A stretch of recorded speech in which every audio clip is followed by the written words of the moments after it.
بسم اللہ الرحمن الرحیم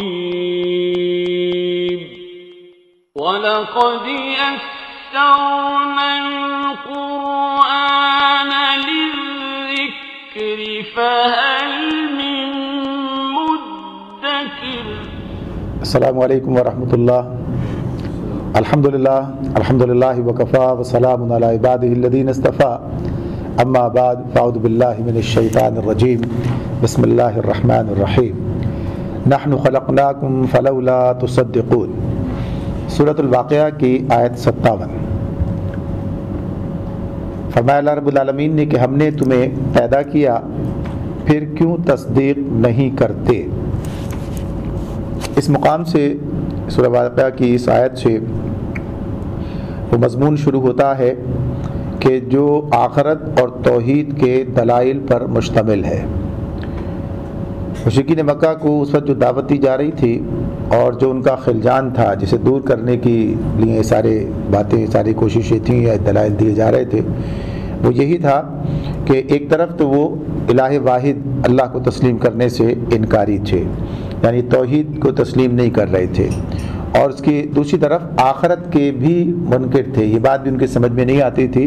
کہ یہ کیسے ممکن ہے کہ جو مر کے مٹی ہو چکے ہوں وہ دوبارہ سے پھر پیدا کیے جائیں۔ تو اللہ رب العالمین نے انہی دونوں امور پر ان آیات کے اندر ہدایات دی اور دلائل دی ہیں، سمجھایا ہے کہ دیکھو کس طرح سے اللہ نے یہ کام اب کیا ہے تو دوبارہ اس کے لیے کرنا کیا مشکل ہے۔ تو اس طرح سے یہ بات ہے۔ تو تصدیق کی بات یہ ہے کہ تصدیق پھر اسی بات کی ہونی چاہیے کہ اللہ تمہارا معبود ہے، اور جس نے تمہیں ایک مرتبہ پیدا کیا ہے تمہیں دوبارہ بھی پیدا کر سکتا ہے، اسی بات کی تصدیق ہے۔ تو آگے فرمایا افرأیتم ما تمنون اانتم تخلقونہ ام نحن الخالقون۔ اللہ تعالیٰ فرما رہے ہیں کبھی تم نے غور کیا کہ یہ نطفہ جو تم ڈالتے ہو اس سے بچہ تم بناتے ہو یا اس کے بنانے والے ہم ہیں؟ یعنی اب یہ جو بات اس مقام پر ہے ایک مختصر سا فقرہ ہے، لیکن اس میں ایک بڑا سوال انسان کے سامنے رکھ دیا گیا ہے۔ دنیا کی تمام دوسری چیزوں کو چھوڑ کر اگر انسان صرف اپنی ذات پر ہی غور کرے، خود اپنی تخلیق کے بارے میں دیکھے، سوچے کہ وہ کیسے پیدا ہوا ہے،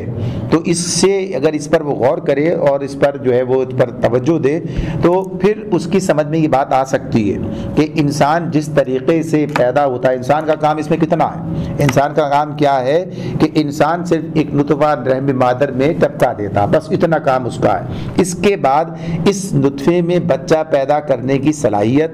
پھر یہ اس کے بعد جو آگے کے مراحل ہیں، یہ انسان نے اس کے اندر یہ قوت رکھی ہے یا یہ خود بخود پیدا ہو گئی ہے یا کوئی رب ہے جو کہ یہ کام کرتا ہے۔ تو مرد یا عورت یا دنیا کی کوئی اور طاقت اس کے پاس یہ اختیار نہیں ہے کہ اس نطفے سے حمل کا استقرار کر سکے، یعنی عمل جو ہے وہ ٹھہر جائے، استقرار پا جائے اور منعقد ہو جائے، یہ بات کسی کے بس میں نہیں ہے۔ اور یہ بات سامنے، یہ بات اپنی جگہ پر ہے کہ انسان کا یہ عمل تو جاری رہتا ہے، لیکن جب اللہ چاہتا ہے تب یہ کام ہوتا ہے، اور پھر اس کے بعد اگر یہ کام ہو جائے یعنی استقرار حمل کے بعد پھر درجہ بدرجہ تخلیق، پرورش، اور پھر ہر بچے کی الگ صورت گری، اور پھر اس کے اندر مختلف ذہنی جسمانی قوتوں کو ایک خاص تناسب کے ساتھ پیدا کرنا، رکھنا، ایک خاص شخصیت کا انسان بن کر اس کا اٹھنا، یعنی یہ سب کچھ ایک اللہ کے سوا کسی اور کا کام نہیں ہے۔ یعنی جب اب غور کرے ایسا کیسے ہو جاتا ہے۔ پھر اسی کے اندر یہ بات بھی ہے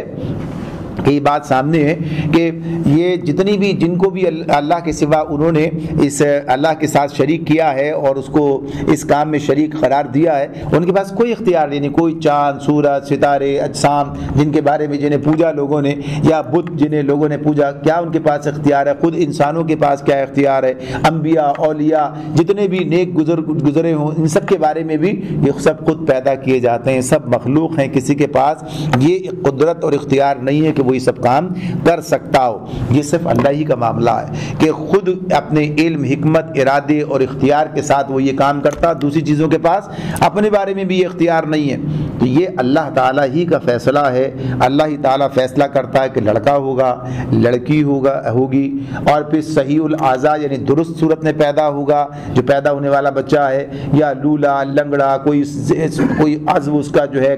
اس کے اندر کوئی کمی ہو یا کوئی اضافہ کر دیا جائے. یعنی یہ سارے فیصلے کون کرتا ہے؟ کہ انسان کا معاملہ تو اللہ تعالیٰ ہی کرتا ہے. تو اس اعتبار سے یہ بات کہ اگر آدمی غور کرے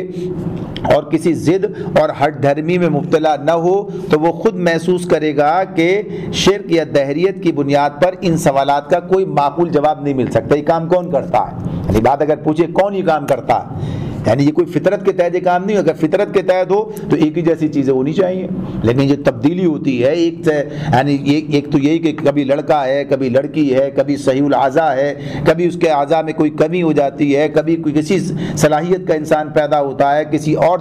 صلاحیت کا دوسرا ذہن کے رکھتا ہوا, سب اعتبار سے جو ان کے اندر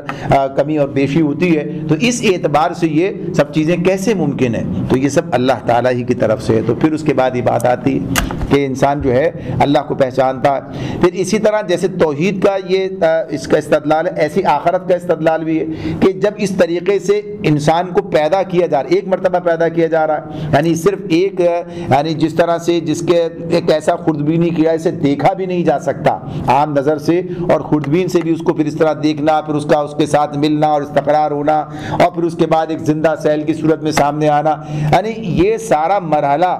جتنا مشکل ہے, اور پھر اللہ تعالیٰ اسے کا انجام دے رہا, اور یعنی لاکھوں کروڑوں انسان جو ہیں دنیا کے اندر آ رہے ہیں, اربوں انسان آ کے چلے گئے ہیں, کتنے کو انسان کے پاس اس کا شمار قطار نہیں ہے, یہ سب کچھ ہو رہا ہے. تو جو رب العالمین یہ کام ایک مرتبہ کرتا ہے تو کیا دوسری مرتبہ نہیں کر سکتا؟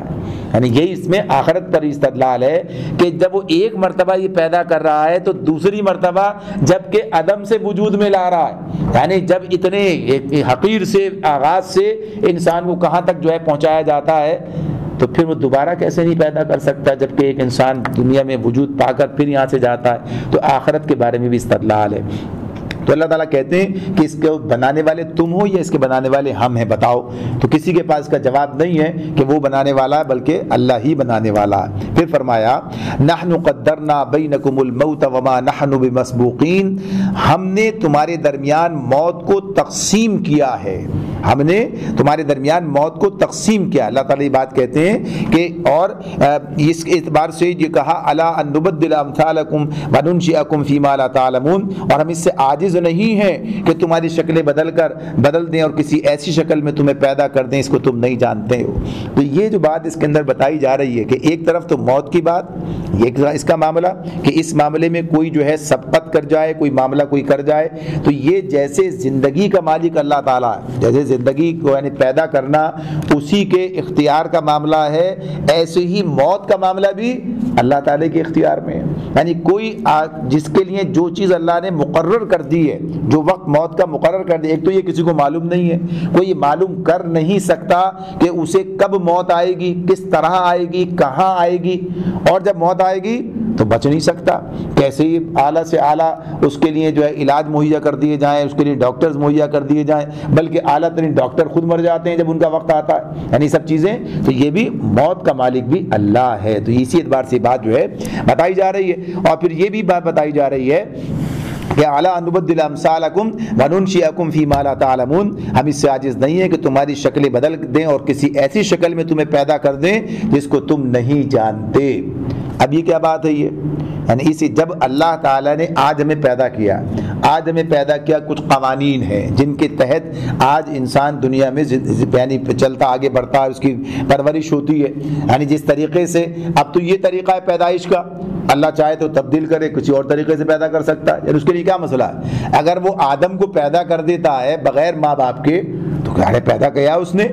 اب پھر اگر وہ عیسیٰ کو علیہ السلام کو پیدا کر دیتا ہے بغیر باپ کے, حوا علیہ السلام کو پیدا کر دیتا ہے بغیر ماں کے, تو اس کی قدرت ہی کرتا ہے وہ. تو ایسے کوئی اور طریقہ اگر وہ کرتا ہے انسان کے کسی جزو کو, کسی عضو اس کو لے کر جو ہے سیل کو پھر سے دوبارہ کھڑا کر دیتا ہے, یعنی جہاں اس نے ایک سے بنا کر پورا انسان بنائے کھڑا کیا ہے, یعنی وہاں بھی تو ایک ہی سے آغاز ہوتا ہے, ایک ہی جرثومے سے آغاز ہو کر آگے بات بڑھتی ہے. تو اس طرح سے اللہ جو چاہے کر, ایک تو یہ بات ہے. پھر اسی طرح سے جو قوانین آج بنائے وہ اللہ نے بنائے,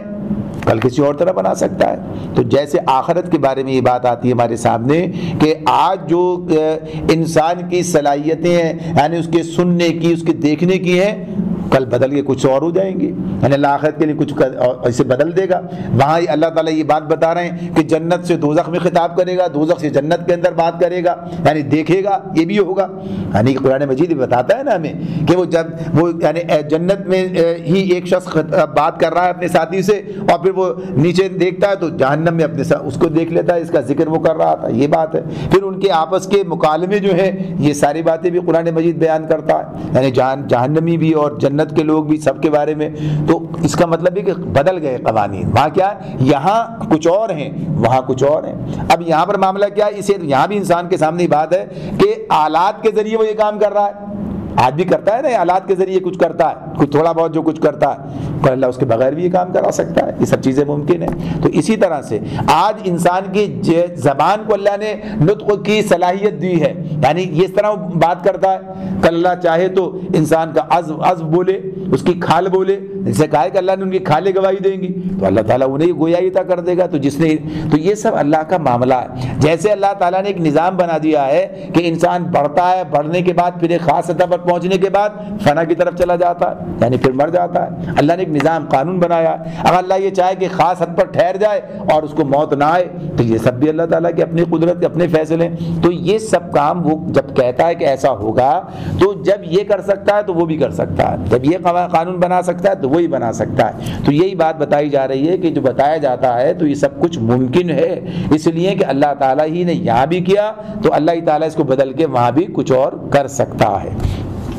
وَلَقَدْ عَلِمْتُمُ النَّشْأَةَ الْأُولَىٰ فَلَوْلَا تَذَكَّرُونَ. اپنی پہلی پیدائش کو تو تم جانتے ہو, پھر کیوں سبق نہیں لیتے. یعنی پھر وہی بات آئے دوبارہ سے دہرا دی گئی ہے کہ انسان کا معاملہ اس اعتبار سے کہ پہلی مرتبہ جب وہ پیدا کیا جا رہا ہے تو پھر اس طرح اللہ رب العالمین نے جس طرح یہ بھی ایک معجزاتی کیفیت اگر غور کرے تو یہ کوئی یعنی آسان معاملہ نہیں ہے کہ انسان کو اس اعتبار سے اللہ تعالیٰ نے جو پیدا کیا ہے ایک ذرہ بے مقدار کو نشوونما دے کر یہ دل, دماغ, آنکھ, کان, ہاتھ, پاؤں اور اس میں پھر اللہ تعالیٰ نے جو صلاحیتیں دیں عقل, شعور, علم, حکمت, صنعت و ایجاد و تدبیر و تسخیر کی حیرت انگیز صلاحیتیں دے کر اللہ تعالیٰ نے انسان کو پیدا کیا. تو یہ بھی تو ایک معجزاتی بات ہے. تو اس اعتبار سے جب اللہ تعالیٰ کہتا ہے کہ ہم دوبارہ پیدا کریں گے تو پھر اس میں کون سا ایسا معاملہ ہے. تو یہی کہا کہ پہلی پیدائش کو جانتے ہو تو دوسری کے بارے میں بھی یہ بھی ممکن ہے. افرأیتم ما تحرثون. اب اللہ تعالیٰ فرماتے ہیں کبھی تم نے یہ بھی سوچا کہ یہ جو بیج تم بوتے ہو انتم تزرعونہ ام نحن الزارعون, ان سے کھیتیاں تم اگاتے ہو یا ان کے اگانے والے ہم ہیں. پہلے بات ہو رہی تھی کیا, انسان کی تخلیق کی بات ہوئی کہ انسان کا خود پیدا ہونا یہ کیسے, یہ جو بچے پیدا یہ بتایا کہ یہ سب کون کرتا, اللہ. اب جن چیزوں پر انسان کی زندگی کا انحصار ہے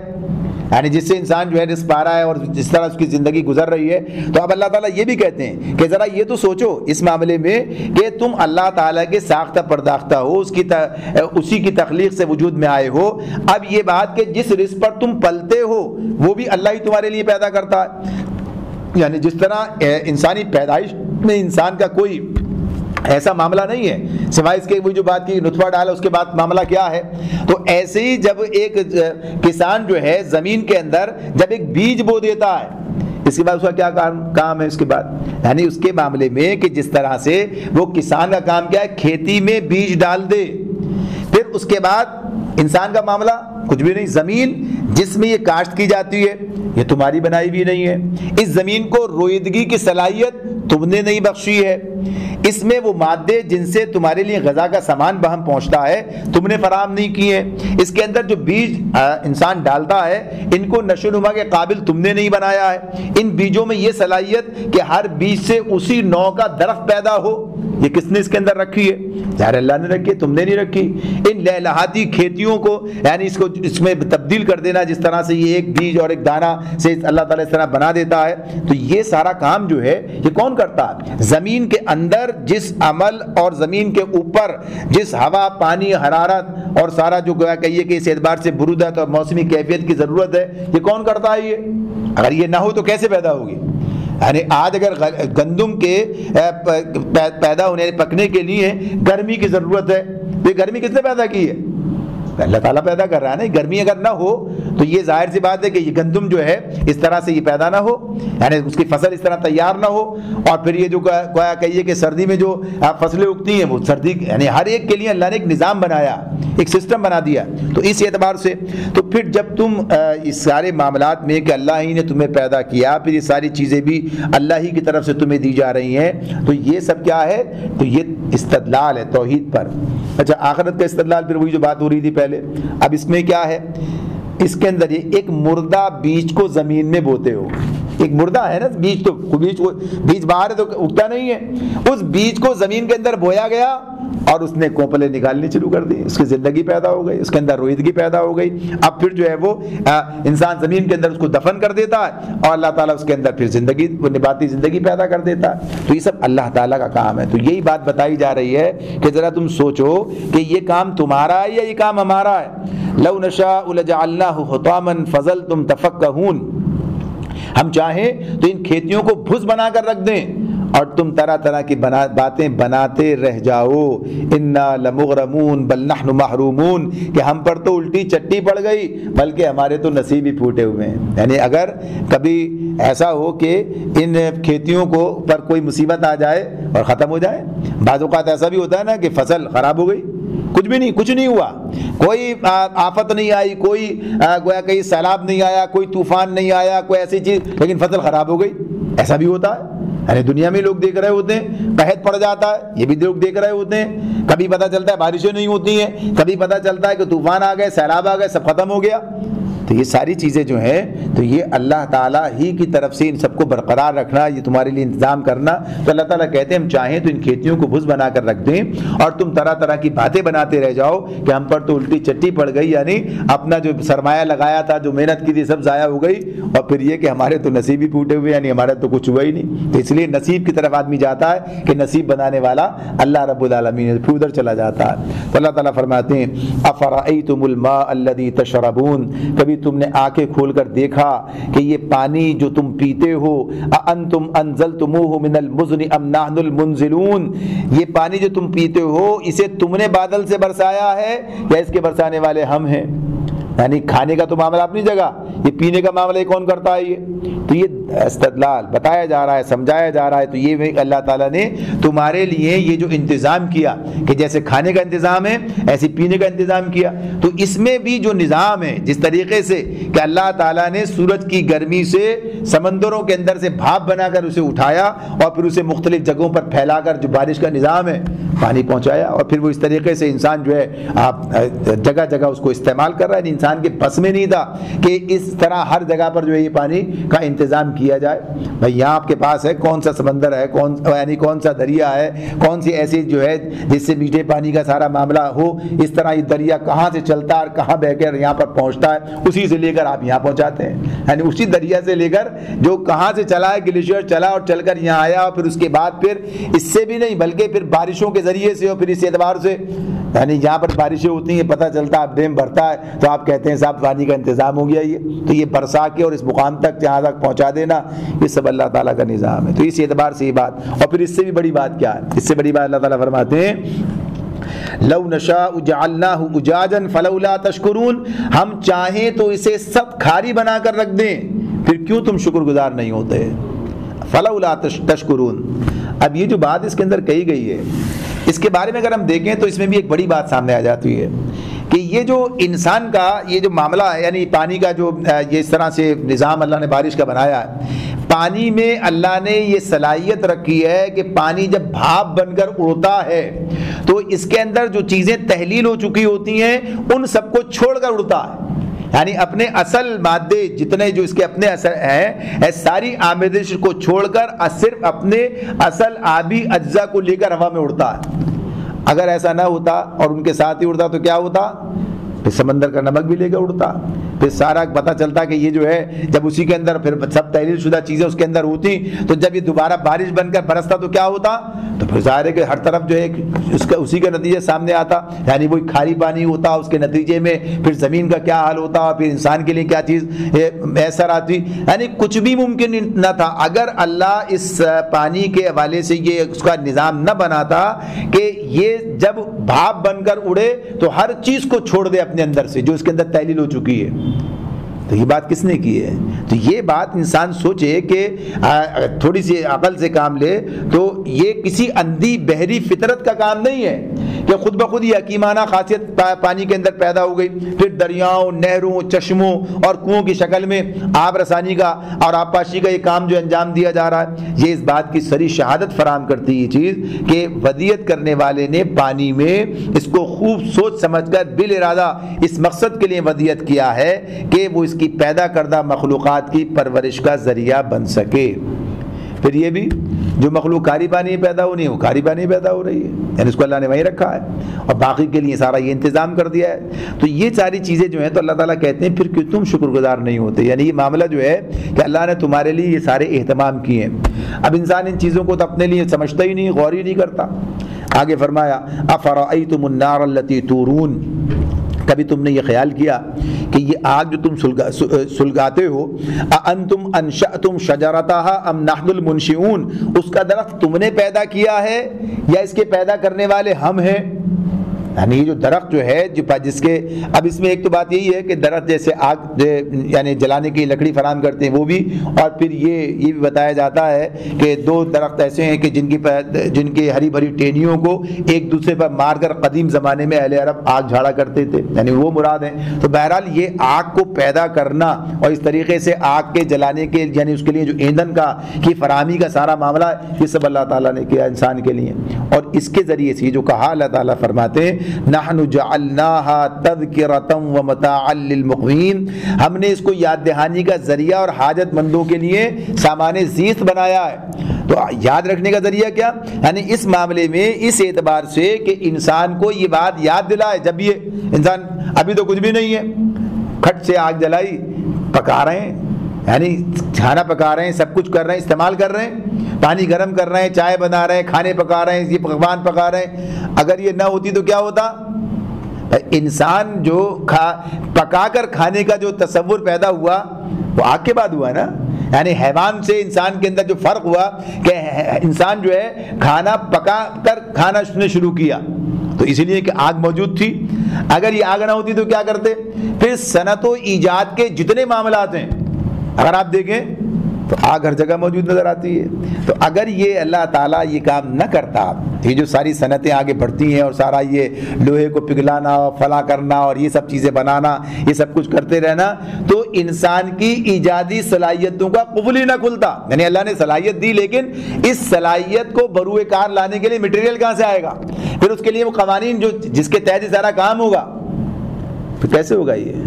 اگر اللہ تعالیٰ یہ کام نہ کرتا تو اس اعتبار سے انسان اگر سوچے غور کرے تو ہر چیز جو ہے اس کے اندر اس کے لیے نشانی موجود ہے۔ انسان جو ہے پتہ چلتا ہے کہ صاحب کشتی تو بنا لی، لیکن اگر پانی کے اندر جو اللہ نے کہ اچھال کی جو قوت ہے اس کی بنیاد پر کشتی پانی میں چلتی ہے، یہ قانون وہاں موجود نہ ہوتا تو پھر کیسے چلتی؟ ایک کنکر ڈوب جاتا ہے اور یعنی ہزاروں نہیں بلکہ اب تو لاکھوں ٹن وزنی جہاز جو ہے وہ اس کے اندر تیر کے یہاں سے وہاں سفر کرتا ہے۔ یہ اس قانون کے تحت ہے، اس کے تحت یہ کام انجام پاتا ہے۔ اگر یہ نہ ہوتا تو ایسا نہ ہو، جیسے اللہ نے یہ سب پانی کو اس طرح سے اٹھانا کہ اس کے اندر سے جو میٹھا پانی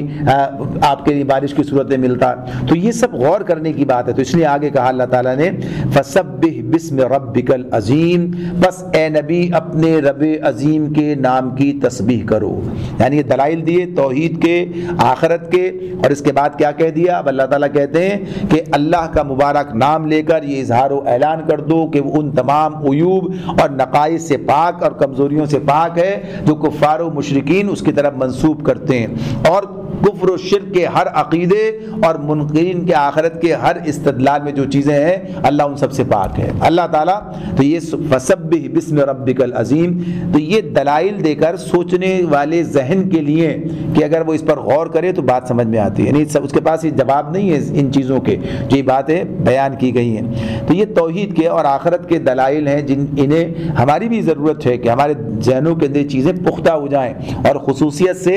ان تعلیم کے اعتبار سے جب ہم اپنے بچوں کو تعلیم دے رہے ہوتے ہیں اور ادھر ادھر کی مختلف چیزیں بھی ان کے سامنے ہوتی ہیں کہ وہ سمجھیں، توحید کو اچھی طرح پہچانیں کہ یہ کس نے کیا، کیسے کیا، کیا ہوا، سارے معاملات جو ہیں، تو یہ اللہ کی جو ہے اس کے خلاقیت کو اور اس کے وحدانیت کو پہچاننے کا ذریعہ۔ آگے فرماتے ہیں فلا اقسم بمواقع النجوم، پس نہیں میں قسم کھاتا ہوں تاروں کے مواقع کی، وَإِنَّهُ لَقَسَمٌ لَوْ تَعْلَمُونَ عَظِيمٌ، اور اگر تم سمجھو تو یہ بہت بڑی قسم ہے، إِنَّهُ لَقُرْآنٌ کریم، یہ ایک بلند پایا قرآن ہے۔ یعنی قسم کس بات پر کھائی جا رہی ہے؟ قسم کھانے کی بات کیا ہے؟ اللہ تعالیٰ فرماتے ہیں فلا اقسم بمواقع النجوم وانه لقسم لو تعلمون عظیم انه لقرآن کریم، انه لقرآن کریم، یعنی یہ جو قسم کھائی گئی ہے تاروں کے مواقع کی، اور پھر کہا کہ اگر تم سمجھو تو یہ بہت بڑی قسم ہے کہ یہ ایک بلند پایا قرآن ہے۔ تو اس میں یعنی کس اعتبار سے بات ہے؟ یہ تاروں اور سیاروں کے مواقع سے کیا مراد ہے؟ ان کے مقامات، ان کی منزلیں، ان کے مدار، یعنی پورا جو کائنات کا یہ نظام جو اوپر چل رہا ہے، تو اس کے قرآن کے بلند پایا کتاب ہونے پر قسم کھائی گئی، یعنی اس سے استدلال کیا گیا۔ قسم کی بات تو ہے نا کہ یہ اس پر دلالت کرتی بات، جو اللہ کا قسم کھانے کا مطلب کیا ہے جو ہم پہلے بیان کرتے رہے اس کو ذہن میں رکھتے ہیں کہ اس سے کیا استدلال ہے۔ تو اس سے استدلال یہ ہے کہ عالم بالا میں اجرام فلکی کا نظام جیسا مضبوط و مستحکم ہے ویسا ہی مضبوط اور محکم یہ کلام ہے۔ وہ نظام اللہ نے بنایا، یہ کلام اللہ نے نازل کیا، تو یہ ویسے ہی مضبوط اور مستحکم ہے جیسا تم وہ دیکھتے ہو، کہیں تمہیں کوئی رکھنا نظر نہیں آتا، اور وہ کس طرح سے مستقل منظم ہے، تو یہ سب کا معاملہ بھی اسی اعتبار سے، تو یہ اس کے اعتبار سے، اور پھر یہ بھی یہ سارا کائنات کا نظام سارا جو کہکشائیں کہاں کہاں کدھر بکھری ہوئی سب نظر آتی، لیکن سب کیا ہے؟ ایک مربوط نظام ہے۔ اگر یہ مربوط نہ ہوتا تو ان میں تصادم ہوتا، یعنی جس طریقے سے ہر ایک اپنے مدار میں ہے اور کوئی کسی سے ٹکراتا نہیں ہے۔ ہم دیکھتے ہیں نا کہ یہ ایک ہے، پتہ چلتا ہے کہ سورج اس کے ساتھ جو ہے کتنے سیارے اس کے گرد، یعنی کہکشائیں، اور پھر اس کے بعد اور کیا انسان کہاں تک جاتا ہے، کیا سب، اور پھر بے شمار ایسی چیزیں، اور کہیں کوئی تصادم نہیں ہے، سب اپنی اپنی جگہ پر ٹھیک کام کر رہے ہیں۔ تو یہ کیا مضبوط مستحکم نظام، تو یہ جو قرآن نظام دیتا ہے، جو یہ بیان کرتا ہے، اس میں بھی اللہ رب العالمین نے ایک مربوط منظم ضابطۂ حیات ہے جو پیش کیا ہے۔ حالانکہ قرآن مجید کا معاملہ بھی کیا ہے؟ یہ مختلف آیتوں کے اندر اور مختلف مواقعوں پر نازل کردہ خطبات ہیں، اور سب مل کر ایک بہترین جو ہے نظام حیات جو ہے وہ تشکیل دیتے ہیں، بتاتے ہیں، اور کوئی چیز ایک دوسرے سے ٹکراتی نہیں ہے، کوئی بے جوڑ نہیں ہے۔ پورا یعنی 23 سال کی مدت میں قرآن نازل ہوتا رہا، اور مختلف آیات، مختلف خطبات، پھر بالآخر کیا ہے؟ اس طرح سے یہ ایک منظم صورت جو ہے ہمارے سامنے آ گئی کہ یہ پورا ایک نظام، پوری ایک بات جو ہے وہ سامنے رکھتا ہے، کہیں کوئی ٹکراؤ نہیں ہے، کوئی اس کے اندر تصادم نہیں ہے۔ تو اسی اعتبار سے پھر وہی بات کہیے کہ جس طریقے سے اللہ کے باندھے ہوئے عالم بالا کا نظام اٹل ہے، جس میں کسی ذرہ برابر فرق جس میں واقع نہیں ہوتا، اسی طرح اس کتاب میں بھی جو حقائق بیان کیے گئے ہیں اور جو ہدایات اس میں دی گئی ہیں وہ بھی اٹل ہیں، ان کا ایک شوشہ بھی اپنی جگہ سے نہیں لایا جا سکتا۔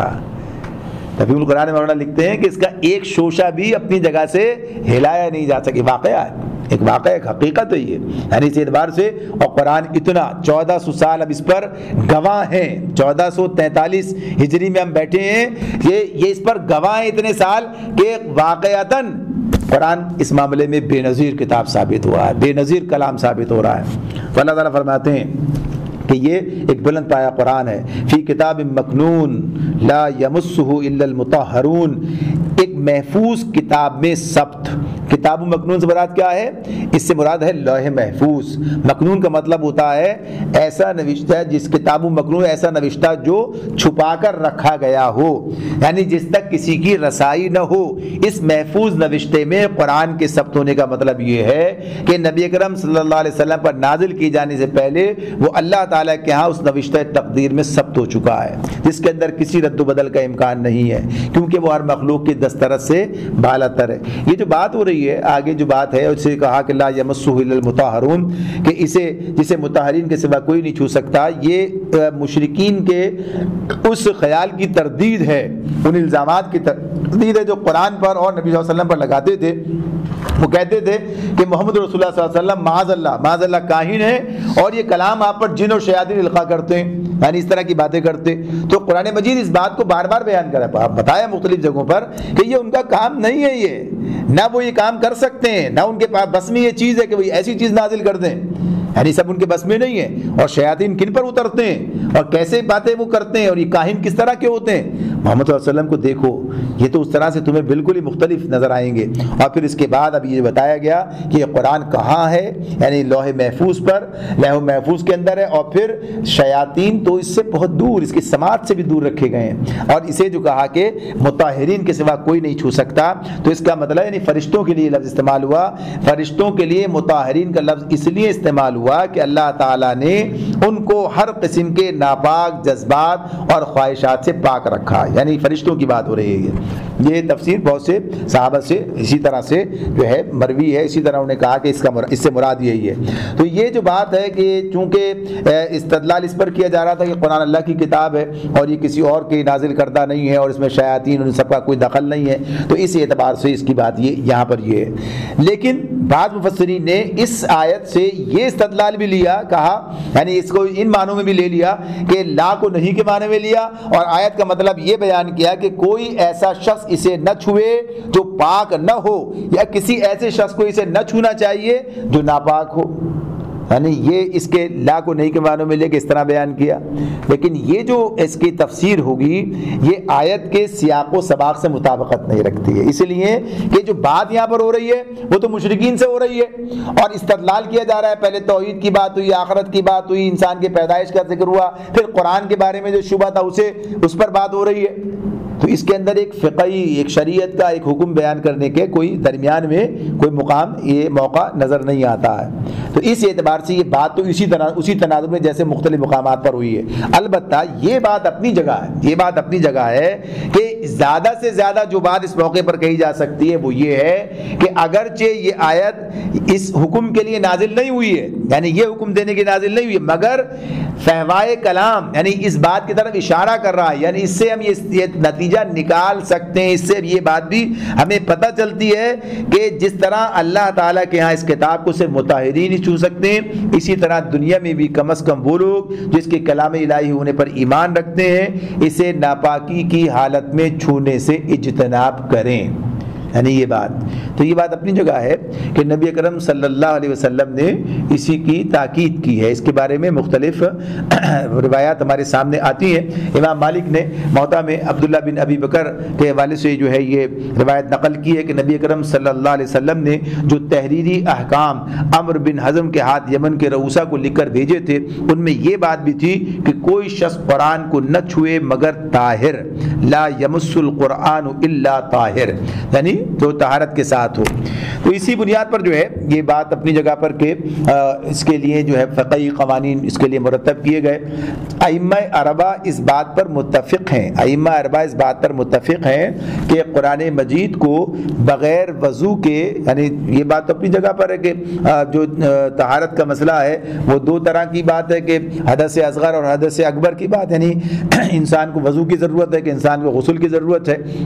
تو اس اعتبار سے بات ہے، یہ جنبی ہو یا خاتون حائضہ ہو، اس کے معاملات کے اعتبار سے جس سے غسل کی ضرورت ہے، اس کا وہ زمانہ ہے ناپاکی کا، تو اس میں یہ بات ہے کہ اسے ہاتھ لگانے کی ممانعت کی گئی ہے۔ یعنی یہ بات فقہا جو ہے اس پر یعنی ائمہ اربعہ جو ہیں اس پر متفق ہیں۔ البتہ یہ بات اس کے اندر اس طرح سے کہ طالب علم کے لیے، یعنی ان میں یہ فقہا کے درمیان یہ فرق ہے کہ بعض فقہا جیسے احناف کے پاس یہ ہے کہ فتاوی عالمگیری میں ہے کہ بچوں کو اس حکم سے مستثنی کیا گیا ہے، تعلیم کے لیے قرآن مجید بچوں کے ہاتھ میں دیا جا سکتا ہے، خواہ وضو سے ہوں یا بے وضو۔ ان کے معاملے میں اس طرح کیا، لیکن باقی جیسے مالکی وہ کہتے ہیں کہ ایسا نہیں ہونا چاہیے، یعنی معاملہ جو اس اعتبار سے ان کے لیے رہے گا۔ تو اس طرح سے مختلف جو ہیں وہ اس کے بارے میں کہتے ہیں، یعنی بلکہ مالکی حنبلی مذاہب کے جو لوگ ہیں وہ اس کو اس طرح کہتے ہیں، اس بات کہتے ہیں۔ تو لیکن اس میں مختلف لوگوں کے لیے اب مختلف طریقے اختیار کرنے کی بات ہے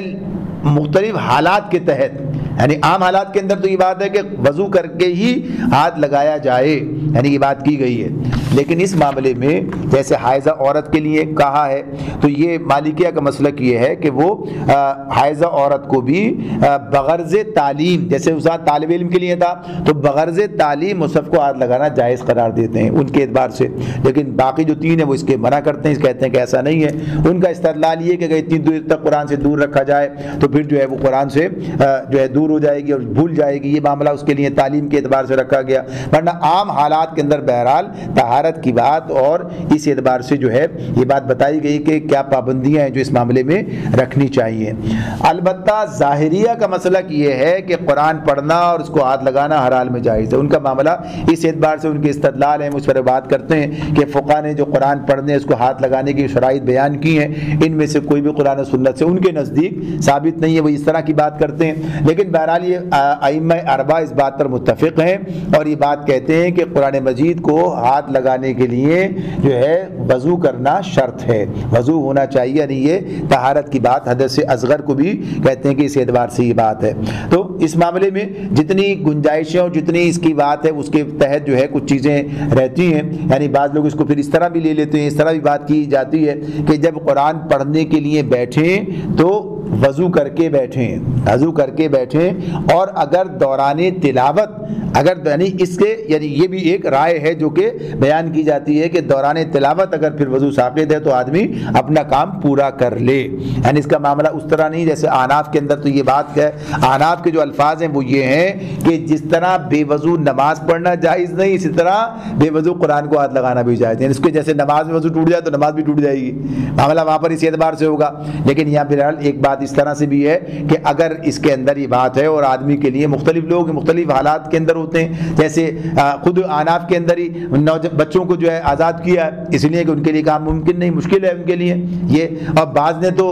استادوں کو بھی اس کے لیے جو ہے ان کو بھی شامل کر دیا ہے اس کے اندر کہ انہیں بھی رعایت دی گئی ہے کام کرنے کے اعتبار سے۔ تو یہ مختلف حالات اور مختلف حوالوں سے یہ بات ہے کہ اگر آدمی کے لیے جو چیزیں جس طرح سے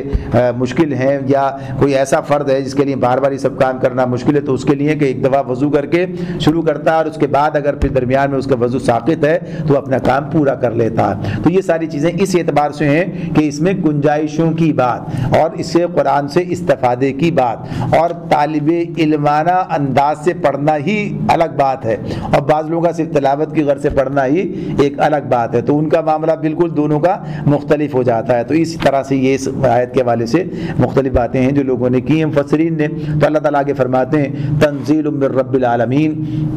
یہ رب العالمین کا نازل کردہ ہے، یہ قرآن اللہ رب العالمین کا نازل کردہ ہے۔ افبہذا الحدیث انتم مدینون، پھر کیا اس کلام کے ساتھ تم بے اتنائی برتتے ہو، مداہنت کرتے ہو اس کے ساتھ میں، یعنی کسی چیز سے مداہنت برتنا یعنی اس کو اہمیت نہ دینا، اس کو قابل توجہ نہ گرداننا۔ تو اس اعتبار سے کہہ رہے ہیں کہ یہ قرآن کے ساتھ جو اللہ کا نازل کرتا جس کی یہ کیفیت بیان کی ہے، تو فرمایا آگے افبہذا الحدیث انتم مدینون وتجعلون رزقکم انکم تکذبون، پھر کیا اس کلام کے ساتھ تم بے اتنائی برتتے ہو اور اس نعمت میں اپنا حصہ تم نے یہ رکھا ہے کہ اسے جھٹلاتے ہو، قرآن کے ساتھ تمہارا رویہ ہے، سوچو غور کرو۔ تو یہ بات اس اعتبار سے انہیں متوجہ کیا گیا۔ اب آگے آخر میں پھر یہ بات کی جا رہی ہے تینوں گروہوں کا جس کا ذکر آغاز میں آیا تھا، ان کو دوبارہ سے پھر یہاں پر ان کی بات بھی آ رہی ہے اور لوگوں کو پھر توجہ دلائی جا رہی ہے۔ فلولا اذا بلغت الحلقوم وانتم حینئذ تنظرون، اب اگر تم کسی کے محکوم نہیں ہو اور اپنے اس خیال میں سچے ہو تو جب مرنے والے کی جان حلق تک پہنچ چکی ہوتی ہے اور تم آنکھوں سے دیکھ رہے ہوتے ہو کہ وہ مر رہا ہے، یعنی تم دیکھ رہے ہو، اس وقت اس کی نکلتی ہوئی جان کو واپس کیوں نہیں لے آتے، یعنی کیسے تمہارا یہ معاملہ جو ہے یہ تمہارے بس میں ہی کام نہیں ہے۔ تو فرمایا وَنَحْنُ أَقْرَبُ إِلَيْهِ مِنْكُمْ وَلَكِنْ لَا تُبْصِرُونَ، اللہ تعالیٰ فرماتے ہیں کہ اس وقت تمہاری بنسبت ہم اس کے زیادہ قریب ہوتے ہیں مگر تم کو نظر نہیں آتے ہیں۔